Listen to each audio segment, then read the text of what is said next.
그 성을 점령하고. 아멘.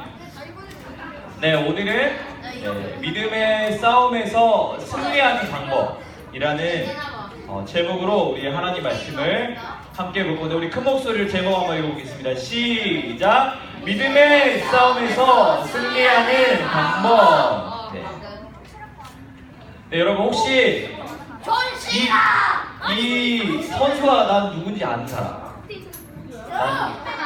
지금 축구 선수요. 축구 선수? 축구 선수요. 맞아요. 무슨 선수? 족구 선수? 맞아요. 그래요. 뭐라고 하는지 잘 모르겠어요. 아니, 이름이요, 이름. 제가 뭐 하는 선수인지 말고 모르겠죠?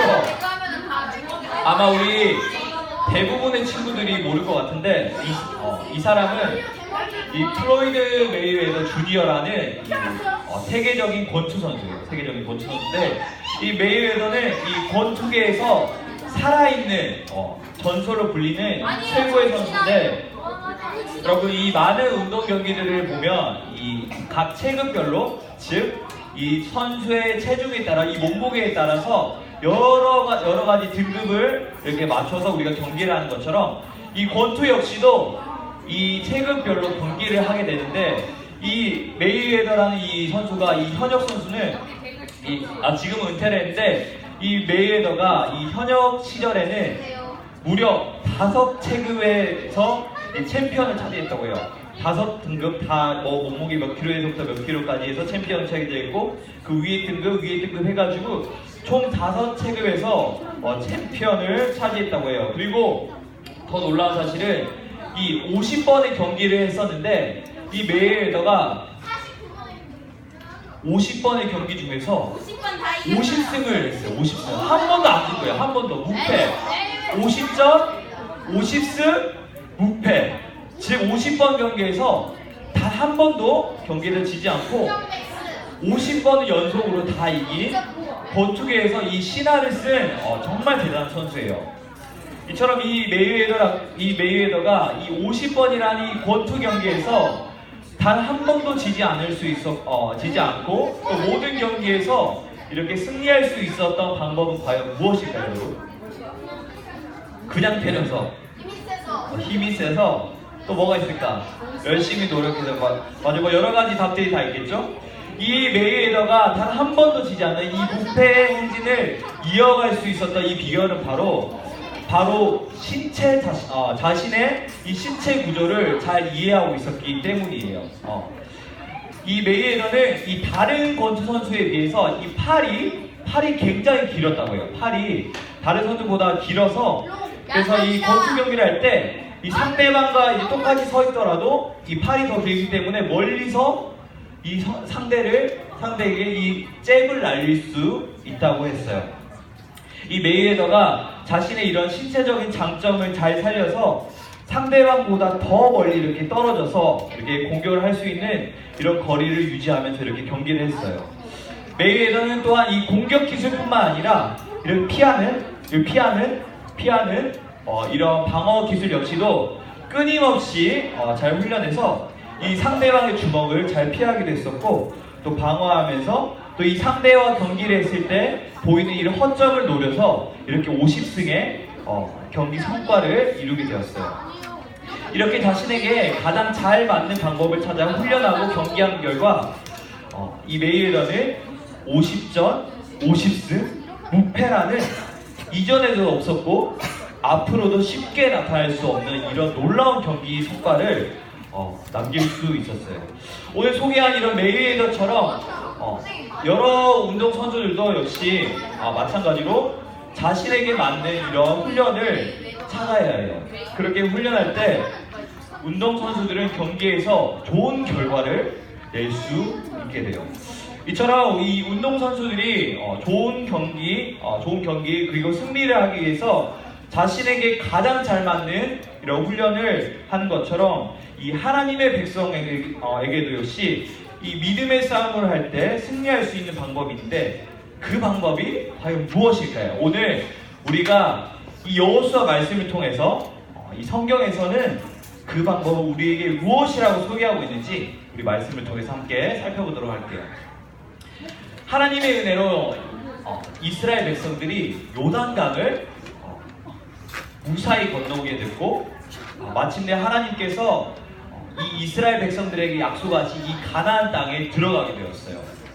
그런데 가나안 땅에는 이미 여러 민족들이 살고 있었어요. 여러 이방 민족들이 살고 있었기 때문에 이 이스라엘 백성은 하나님께서 주신다는 그 가나안 땅을 얻기 위해서 이 이방 사람들과 가나안 땅에 살고 있는 이 이방 민족들과 싸워야만 했어요. 가나안 땅에 도착한 이스라엘 백성들이 가장 먼저 이렇게 도착한 곳은 여러분 앞에 보이는 것처럼 크고 견고한 성이 바로 여리고성이에요. 여리고성. 여리고성에 살던 이 사람들은 이스라엘 백성들이 자신들을 정복하기 위해서 자신들에게 다가오고 있다라는 소식을 듣게 되었는데, 여리고 사람들은 이 하나님께서 이스라엘 백성과 함께 하셨고 또 백성들을 위해서 하신 이 일들에 대한 소식을 들었기 때문에 자신들에게 다가오고 있다라는 이런 소식을 들었을 때 굉장히 두렵고 떨렸어요. 그래서 이렇게 모든 성문의 문을 다 닫고 또 이스라엘 백성들의 공격으로부터 자신들을 지키기 위해서 만만의 준비를 하고 있었어요. 그때 하나님께서 이 여호수아에게 나타나셔서 여리고성을 정복하는 방법을 너희에게 알려주겠다라고 이렇게 말씀하셨어요. 보라, 내가 여리고와 그 왕과 용사들을 내 손에 넘겨주었다. 너희 모든 군사는 여리고성을 6일 동안 하루에 한 번씩 돌아라.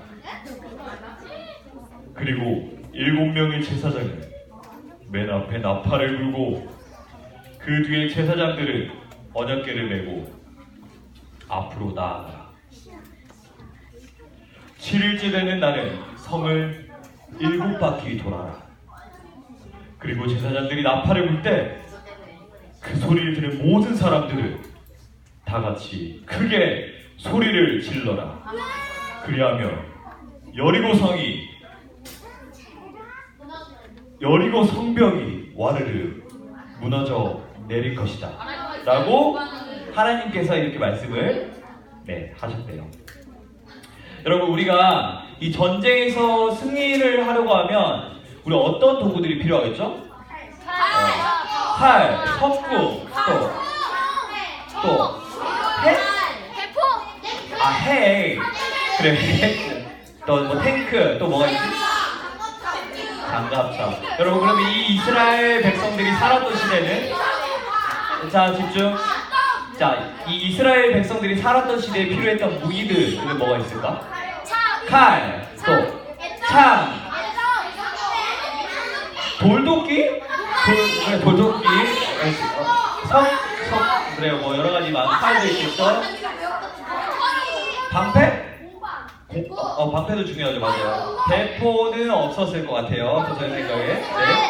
뭐 어쨌든 여러분, 뭐 다양한 전술들이랑 이런 뭐 여러 가지 무기들이 있었겠죠.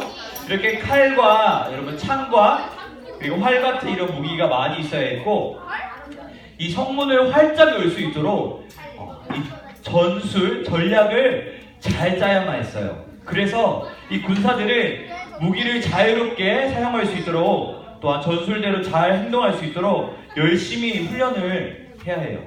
이렇게 좋은 무기와 또한 전술을 준비하고 또 그것들을 가지고 군사들을 훈련시켜야만 이 전쟁에서 승리할 수 있겠죠. 그런데 여러분, 오늘 하나님의 방법은 우리가 생각하는 그런 방법과는 전혀 달랐어요.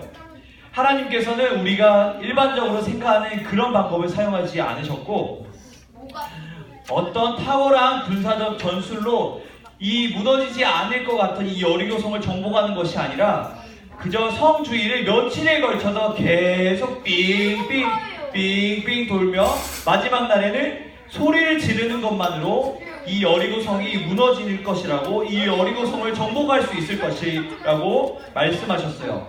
듣고 있는 우리도, 아니 이게 무슨 말도 안 되는 소리야. 아니 성을 무너뜨리려면 우리가 이 여리고에 사는 사람들과 싸우고 또 활도 쏘고 창으로 검으로 싸우고 창으로 찌르고 그리고 문도 부숴야지 이 성이 무너질 것인데 우리도 그렇게 생각을 하잖아요. 그런데 이 여리고 성에 살고 있던 사람들은 얼마나 더 황당하겠어요. 자신들이 분명히 무너뜨리겠다고 그 소식을 들었는데 이 이스라엘 백성들이 그냥 뺑뺑 그냥 도는 거예요. 이렇게 여리고 성을 와 부시고. 하루에 한 바퀴, 둘째 날도 이렇게 한 바퀴 이렇게 삐삐 도는 것만 보니까 완전히 이 이스라엘 백성들이 완전 제정신이 아닌 사람처럼 보였겠죠? 자신들이 정복하러 왔다고 하면서 그저 하루에 성 한 바퀴만 딱 돌고 가니까 말이에요. 이처럼 우리가 도저히 이해되지도 또 이해할 수도 없는 방법이었지만 이스라엘 백성은 하나님께서 명령하신 그 방법대로 하나님의 말씀을 따랐어요. 바로 하나님을 굳게 믿었기 때문이에요. 이스라엘 백성은 여리고성이 무너져 내릴 것이라고 말씀하신 하나님의 말씀을 굳게 믿고 또 하나님께서 가르쳐 주신 그 방법대로 6일 동안 하루에 한 바퀴씩 여리고성을 돌았어요. 그리고 마지막 7째 날에 이스라엘 백성은 일찍 일어나 또 여리고성을 돌기 시작했어요. 우리 15절 말씀인데 우리 큰 목소리로 한 목소리로 읽어보도록 하겠습니다. 시작! 7째 날 새벽에 그들이 일찍이 일어나서 전과 같은 방식으로 그 성을 7번 도니 그 성을 7번 돌기는 그날뿐이었더라. 아멘. 한 바퀴, 두 바퀴, 세 바퀴, 네 바퀴, 다섯 바퀴, 여섯 바퀴, 그리고 마지막 7째 날에는 마지막 7바퀴를 돌 때에 제사장들이 나팔을 불었어요. 그리고 부시고. 그때 이 나팔 소리를 들은 이 이스라엘 백성들이 크게 외쳤어요. 아니 깜짝이야. 함성을 질러라! 하나님께서 이 성을 너희에게 주셨다라며 이 여호수아의 말을 들은 이 이스라엘 백성은 나팔 소리에 맞추어 소리에 들어서 여리고 성을 향해서 큰 소리로 함성을 질렀어요. 그러자 여러분 놀라운 일이 나타났는데 나팔 소리와 함께 이 이스라엘이 큰 함성을 지르자 절대 무너져 내리지 않을 것 같아 이 여리고 성이 무게졌어요. 와르르 무너져 내렸어요. 6일 동안 여리고 성을 돌면서 전혀 꼼짝하지 않을 것 같던 이 여리고 성이 7일째 되던 날 마지막 7일째가 되어서 7바퀴를 도는 바로 그날 바로 이 여리고 성이 와르르 무너져 내리게 되었어요. 이스라엘 백성이 하나님의 말씀을 굳게 믿고 또 그 말씀대로 순종하니 정말 놀라운 일이 일어났어요. 무너진 이 여리고 성을 바라보면서 여호수아는 이스라엘 백성에게 여리고 성의 모든 살아있는 생명을 하나도 남김없이 하나도 남겨두지 말라고 이렇게 말을 했어요. 하나님을 따르지 않고 또 우상을 따르며 수없이 많은 죄를 짓고 살아가는 이 여리고 백성들에게 하나님께서 이 전쟁을 통해서 이 여리고 성을 심판하신 거예요. 이스라엘 백성이 하나님만을 의지하며 하나님의 방법대로 순종하자 이스라엘 백성은 이 믿음의 싸움에서 승리할 수 있었어요. 사랑하는 여러분, 이스라엘 백성은 어떻게 전투에서 승리할 수 있었죠? 이스라엘 백성들이 이 전투에서 승리할 수 있었던 것은 어떤 놀라운 전술이 있었던 게 아니라 어떤 대단한 무기가 있었던 것이 아니라 바로 하나님께서 말씀하신 그 방법을 믿음으로 따랐기 때문이에요. 자신의 방법이 아닌 하나님의 방법을 따를 때 이스라엘 백성은 전쟁에서 승리할 수 있었어요. 우리 요한일서 5장 4절 말씀을 한번 읽어볼 건데 요한일서 5장 4절은 이렇게 말씀하고 있어요. 무릇 하나님께로부터 난 자마다 세상을 이기느니라. 세상을 이기는 승리는 이것이니 우리의 믿음이니라. 세상을 이기는 승리는 우리의 어떤 무기가 아니라 어떤 우리의 잘남이 아니라 우리의 어떤 뛰어난 전술이 아니라 전략이 아니라 바로 우리의 믿음인 줄 믿습니다. 우리가 하나님을 믿는 가운데 여러분 세상을 살다 보면 이 믿음을 지키기 위해서 싸워야 할 때가 분명히 찾아와요. 전도사님이 여러분에게 겁을 주는 게 아니라 여러분이 이제 초등학교를 지나 중학생이 되었을 때는 지금보다 나의 믿음을 지키는 것이 더 어려울 거고, 여러분이 이제 고등학생이 되면 중학생 때와는 비교도 안 되는 나의 믿음을 지키는 것이 더 어려울 거고, 그리고 여러분이 어른이 되면 어른들의 믿음을 잘 지킬 수 있을 거라 생각되죠? 아니요. 어른이 되면 초등학생인 여러분보다 믿음을 지키는 게 더 힘들 수 있어요. 여러분들이 나중에 전사님 말을 꼭 기억했으면 좋겠는데, 정말 우리의 믿음이 우리가 나이가 먹으면 먹을수록 지키는 것이 정말 힘들고 어렵다는 것을 여러분이 이해하는 날이 올 거예요.